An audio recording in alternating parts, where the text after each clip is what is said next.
வாழ்க்கையில முன்னேற ஆசைப்படுறது தப்பு இல்லைங்க.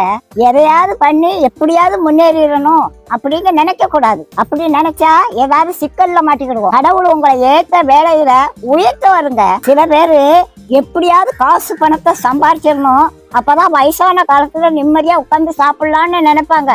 வயசான காலத்துல காசு பணம் எல்லாம் இருக்கும், ஆனா ஒன்னும் அனுபவிக்க முடியாது. பாட்டி வீட்டுல ஒரு எலி ரொம்ப நாளா தொண்டை பண்ணிக்கிட்டு இருந்தது. அதை எப்படியாவது பிடிச்சிடணும்னு கூண்டுக்குள்ள ஒரு தேங்காய் துண்டை குத்தி வச்சேன். ஒரு 9 மணிக்கு சத்தம் கட்டுச்சு, எலி மாட்டிக்கிட்டுச்சு. சரி இருக்கட்டும், காலையில எந்திரிச்சு காட்டு பக்கத்துல கொண்டு திறந்து விடுவோம் அப்படின்னு நினைச்சு தூங்கிட்டேன். காலையில பார்த்தா எலி உள்ளதான் இருந்துச்சு, ஆனா அந்த தேங்காய் துண்டை அதை நக்கி கூட பார்க்கலங்க. எப்படி வச்சானோ அது அப்படியே இருந்துச்சு. ராத்திரி முழுவதும் உள்ளதான் இருந்துச்சு. அந்த தேங்காய் துண்டை திங்கலாம்ல, அதுக்கு மரண பயம் வந்துட்டு அதனால தேங்காய் துண்டை திங்கிறதுக்கு மனசு வரல. அதுக்கு தேங்காய் துண்டை விட நம்ம உயிர் பிழைச்சா போதும்னு அது இருந்துச்சு.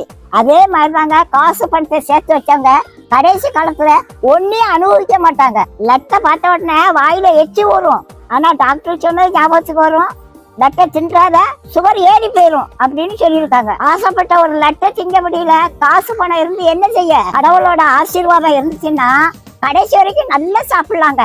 நாளைய தினத்தை குறிச்சு கவலைப்படாதீங்க. அந்தந்த நாளைக்கு அந்தந்த நாளோட பாடு போதுங்க. இன்னைக்கு சாப்பாடு கொடுத்த கடவுள் நாளைக்கு சாப்பாடு கொடுப்பாரு. நீதி நேர்மை உண்மை உத்தமமா மட்டும் வாழுங்க. கடவுள் ஒரு நாளும் உங்களுக்கு ஒரு குறையும் வைக்க மாட்டாங்க.